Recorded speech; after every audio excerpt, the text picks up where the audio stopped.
the other night was their final straw.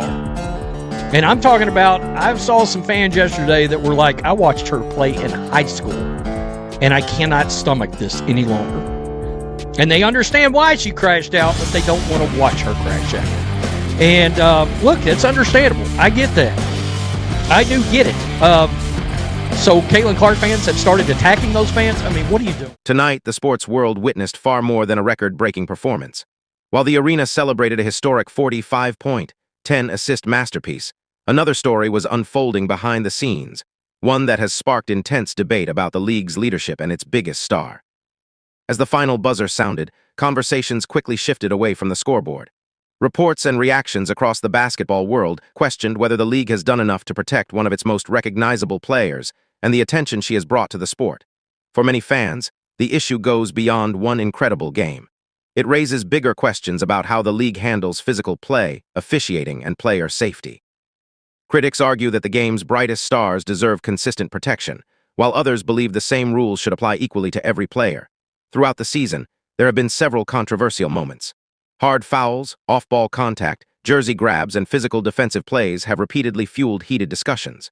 Some incidents resulted in whistles, while others did not, leaving fans, analysts, and former players divided over whether the officiating has been consistent enough. Supporters believe these missed calls have allowed unnecessary physicality to continue, increasing the risk of injury and overshadowing the incredible basketball being played. They argue that when the league's marquee players are constantly involved in controversial officiating decisions, it hurts not only the athletes but also the league's image.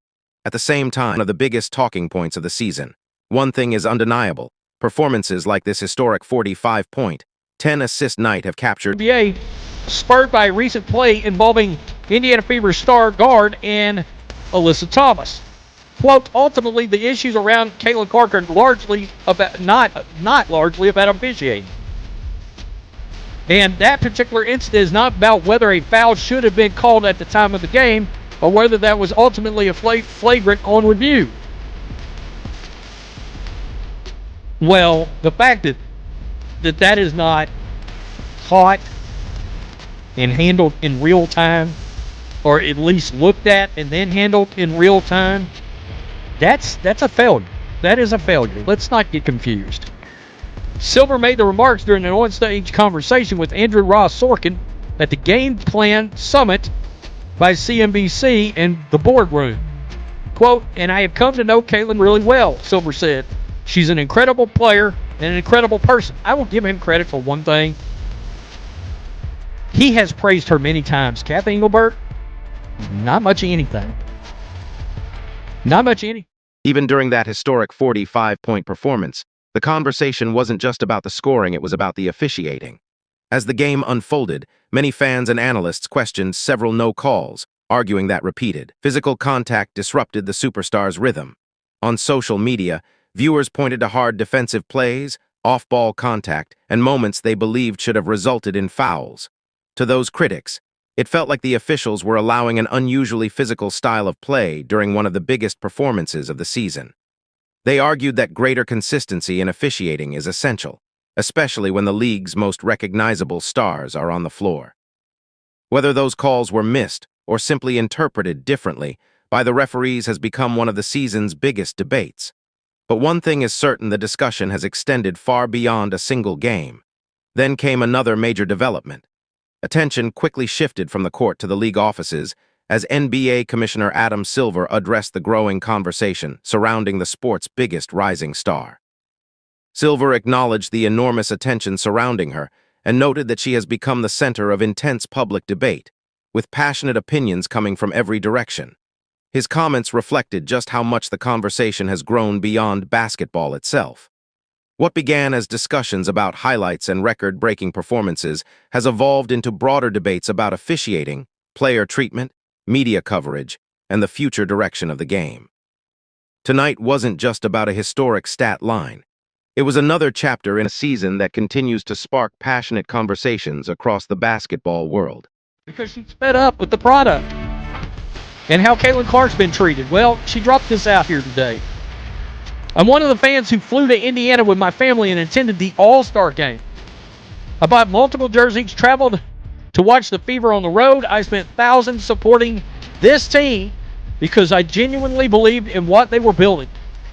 Never in a million years did I think I'd go from being one of the organization's biggest supporters to being this deeply disappointed in the way it's being run. From my perspective, the coaching staff and front office have stripped away everything that made Caitlin Clark and this Fever team must-watch basketball, turning what should have been the most exciting era in franchise history. Take a moment to consider the significance of that moment.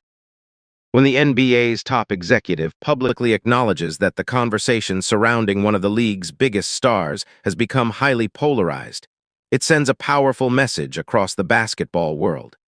It signals that the debate has grown far beyond what happens on the court. For many fans, Adam Silver's comments were seen as recognition that the league faces real challenges, from intense public scrutiny to ongoing discussions about officiating, player treatment, and the overall environment surrounding its rising stars. Whether you agree with that interpretation or not, one thing is clear: the spotlight is now on the league itself. Every officiating decision, every hard foul, and every controversial moment is being analyzed more closely than ever before. The league now faces growing pressure to demonstrate that its standards are consistent, that player safety remains a priority, and that every athlete is treated fairly regardless of the attention they receive. With record-breaking television audiences, played really well tonight when she wasn't dribbling the ball. When she got into her bag, no, we don't need you dribbling the ball. But her and Caitlin combined for 75 points. Insane. Mo Billings, 16 points. Dominique Malonga dominated her all night, except the one play Monique Billings needed to get a stop down the stretch on Dominique Malonga. Your ass got it. Your ass got the one stop you needed, okay? This was a hell of a game, man. Dominique Malonga is going to be a superstar in this league for a time to come. The girl's just 20 years old. She had 28 points, 14 rebounds. Our fan, who's just 19 years old, had 16 points, 9 rebounds, 4 assists. She hit 4 threes in the third quarter. That young front court is going to be a force to be reckoned with for a long time in this league. The more they just grow and develop, eventually the Seattle Storm is going to have the best front court in the WNBA between those two. That's a fact. Flau'jae played a good game, 16, 6, and 6. Natisha Hiedeman had 16 and 8. Jade Melbourne had 16 and 5. Indiana Fever's defense was horrible. Seattle Storm shot 57% from the floor, 38% from 3. The defense was horrible.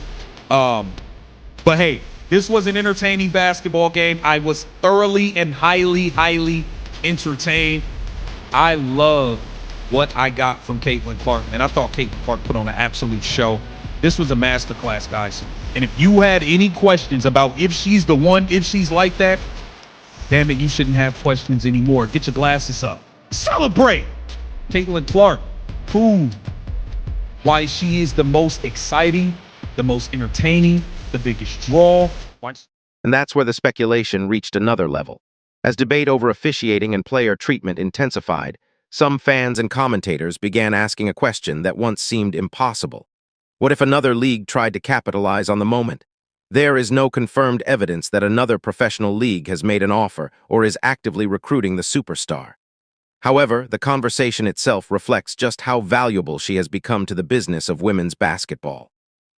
If a rival league were ever to emerge with significant financial backing, it would likely see a player of her caliber as the centerpiece of its future.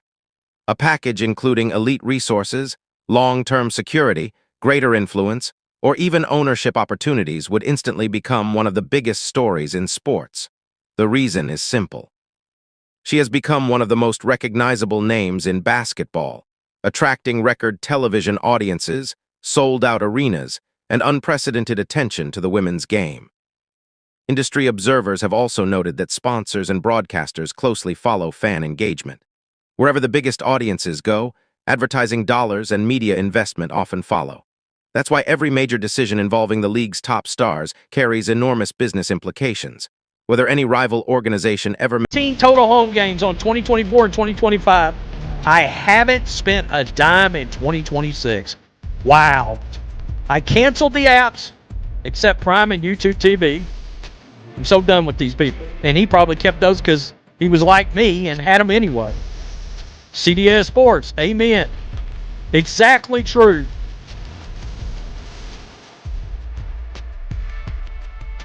He said Steve Payne, I was going to drive 4.5 hours to see the Fever in the Dream. I decided against it due to Metheny White's system. Carnivore, Evelyn, terrific read. You're so spot on. Well said.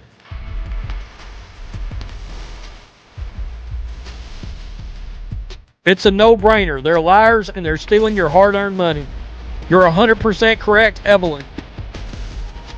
We canceled our 2-day trip in July. I've been out on this coaching staff in the front office for a while. This person said I left and went to the Fire. By the way, that Portland Fire team, I don't know if anybody remembers that game. They destroyed the Fever.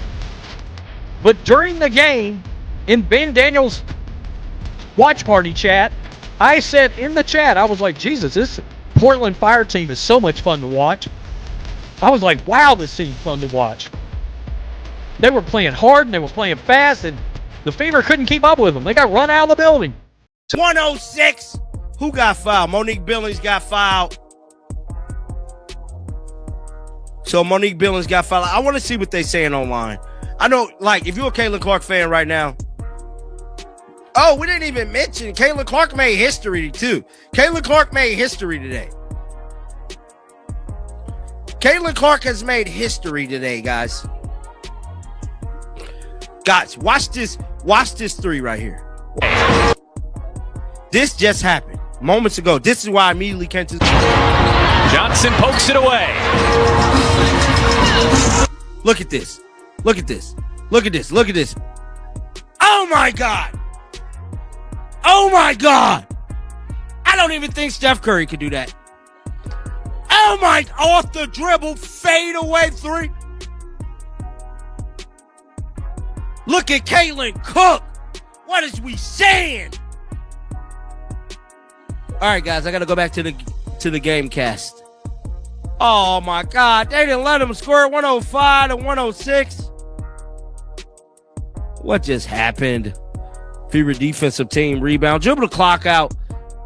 Dribble the clock out. Fever full timeout. She called a timeout. Okay, she already did that. She already called a timeout. She already did that. All right, going back to Caitlin Clark making history. I believe this might be a timeout. Yeah, Caitlin Clark showed up and showed out today, bro. I ain't gonna hold you. 40 ball. 40 ball, bro. Not tweeting until Caitlin Clark scored 40 with 5 assists. Caitlin Clark now has the most points in a single game by a Fever player with 41. Caitlin Clark made double history. She now has the most points in a game, more than any other Fever ever, including Kelsey Mitchell, the ball hog herself. Kelsey Mitchell played good today too. She did. I ain't gonna hold you. Clutch Clark, look. Watch this, bro. We gotta see it again, bro. Look at this. Oh my God. 107. It is over, bruh. It is over. Stephanie White tried. She tried. The conversation has never been bigger. Was this historic performance a turning point for the league? Did the ongoing debates about officiating and player treatment expose problems that need to be addressed? Or do you think the criticism has gone too far? What do you think? Has the league handled this season the right way, or is it time for meaningful changes? Drop your opinion in the comments below. I want to hear your take. If you enjoyed this video, make sure to smash the like button, subscribe to the channel, and turn on notifications so you never miss our latest basketball